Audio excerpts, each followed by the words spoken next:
എല്ലാവർക്കും news first മലയാളത്തിന്റെ പുതിയൊരു വീഡിയോയിലേക്ക് സ്വാഗതം. ക്രിക്കറ്റ് വാർത്തകൾ ആദ്യമേ അറിയാൻ ഈ ചാനൽ മറക്കാതെ സബ്സ്ക്രൈബ് ചെയ്യുക. ഇന്ത്യ ശ്രീലങ്ക അവസാന മത്സരം ഇന്നാണ്. ഇന്ത്യ ഓൾറെഡി ആദ്യ 2 മത്സരവും ജയിച്ച് പരമ്പര സ്വന്തമാക്കിയിട്ടുണ്ട്.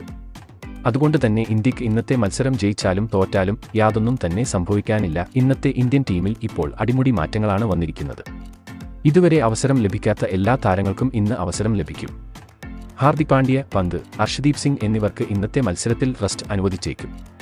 അങ്ങനെ വരുമ്പോൾ മലയാളി താരം സഞ്ജുവിന് ഇന്നും വീണ്ടും അവസരം ലഭിക്കും. ഇന്ത്യയുടെ വൈസ് ക്യാപ്റ്റൻ ആകാനും സഞ്ജുവിന് ഇന്ന് സാധിച്ചേക്കും. അപ്പോൾ ഇന്ന് നടക്കുന്ന ഇന്ത്യ ശ്രീലങ്ക അവസാന T20 മത്സരത്തിന്റെ കംപ്ലീറ്റ് പ്രിവ്യൂ അനാലിസിസ് ആണ് നമ്മൾ ഈ വീഡിയോയിൽ നോക്കാൻ പോകുന്നത്. സൂര്യയുടെ ക്യാപ്റ്റൻസിൽ ഇന്ത്യ മികച്ച പ്രകടനമാണ് ഇപ്പോൾ നടത്തിക്കൊണ്ടിരിക്കുന്നത്.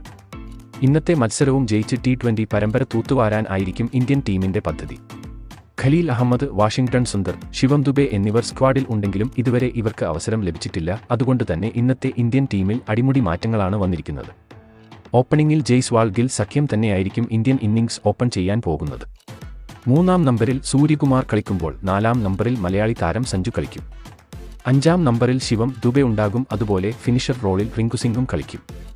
ഇത് യുവതാരങ്ങൾക്ക് കഴിവ് തെളിയിക്കാൻ പറ്റിയ ഒരു നല്ല അവസരമാണ്. ഇന്നത്തെ മത്സരവും ജയിച്ച് പരമ്പര തൂത്തുവാരാനുള്ള അവസരമാണ് ഇന്ത്യക്ക്. സൂര്യയുടെ ക്യാപ്റ്റൻസിയിൽ ഇന്ത്യ പരമ്പര തൂത്തുവാരും എന്ന പ്രതീക്ഷയിലാണ് ഇന്ത്യൻ ആരാധകരും. ശ്രീലങ്ക ഇന്ത്യക്ക് ഒരു എതിരാളി പോലുമല്ല. അപ്പോൾ ശ്രീലങ്കയ്ക്കെതിരെയുള്ള ഇന്നത്തെ ഇന്ത്യയുടെ പ്ലേയിങ് 11 നോക്കാം. ഗിൽ, ജയ്സ്വാൾ, സൂര്യകുമാർ യാദവ്, സഞ്ജു സാംസൺ, ശിവം ദുബെ, റിങ്കു സിംഗ്, വാഷിംഗ്ടൺ സുന്ദർ, റിയാൻ പരാഗ്, രവി ബിഷ്ണോയ്, മുഹമ്മദ് സിറാജ്, ഖലീൽ അഹമ്മദ്. ഇതാണ് ഇന്നത്തെ ഇന്ത്യയുടെ പ്ലേയിങ് 11. മലയാളി താരം സഞ്ജുവിന് ഇന്നത്തെ മത്സരത്തിലും അവസരം ലഭിച്ചേക്കും എന്ന റിപ്പോർട്ടാണ് ഇപ്പോൾ പുറത്തുവരുന്നത്.